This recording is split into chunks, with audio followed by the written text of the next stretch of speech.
Eendag lang gelede was daar 3 muise wat saam met hulle mamma en pappa gewoon het. Een rustige aand roep mamma muis die 3 bymekaar en verduidelik vir hulle dat hulle nou te groot geword het om almal hier te bly. Hulle moet nou hulle eie huisies gaan soek. Maar pas op, sê die mamma, pas op vir die groot rooi kat. Hy eet graag klein muisies. Opgewonde hardloop hierdie 3 muisies toe uit en gaan soek hulle eerste plekkies waar hulle gaan bly. Die jongste muis besluit om sy huisie van blomme te bou.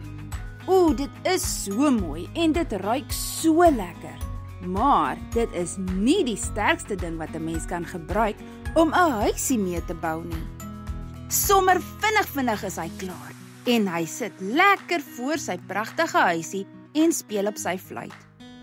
Die middelste muis is mal oor musiek en luister lekker musiek en dans terwyl hy sy huisie van stokkies bou. Die oudste muis het al van tevore die groot rooi kat gesien en het geweet dat sy huisie moet baie sterk wees. Hy dink baie diep en besluit toe om 'n groot bos vol dorings te gebruik vir sy huisie. Net daar en dan begin hy sy huisie te bou. 'n Sterk huisie onder die dorings uitgepak met klippe. Die groot rooi kat is glad nie ledig nie. Terwyl hulle huisies bou, is hy besig om te soek vir die lekkerste resep wat hy kan gebruik om die muisegaar te maak.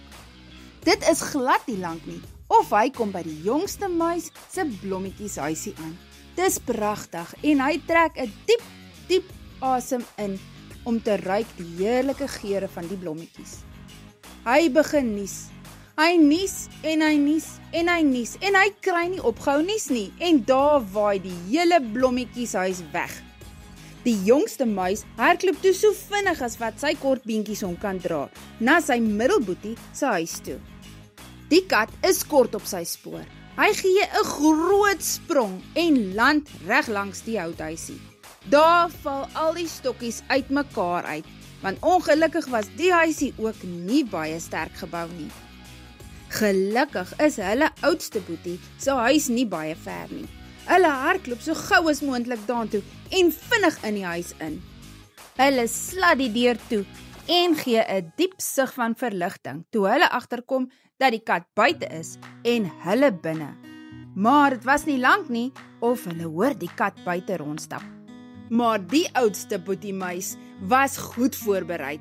Hy het 'n lekker groot gat gegrawe en 'n klomp dorings daarin gegooi, net reg vir die groot rooi kat. Saggies sluit die groot rooi kat nader, reg om die 3 muisies te vang. Hy is lus om een van sy nuwe muisresepte te probeer. Hy dink nog hy stap toe. Oeps, daar val hy binne in die gat en binne in die dorings. "Eina!" skree die rooi kat en hy hardloop so vinnig as moontlik weg met dorings wat oral uitsteek. Die 3 muise was so bly, want hulle het toe nooit weer die kat gesien nie. Hulle hou lekker partytjie met die oudste muis wat die gitaar speel, die kleinste een op die fluit en die middelste muis as platejoggie. Wie's nou bang vir die groot rooi kat? Die groot rooi kat, die groot rooi kat.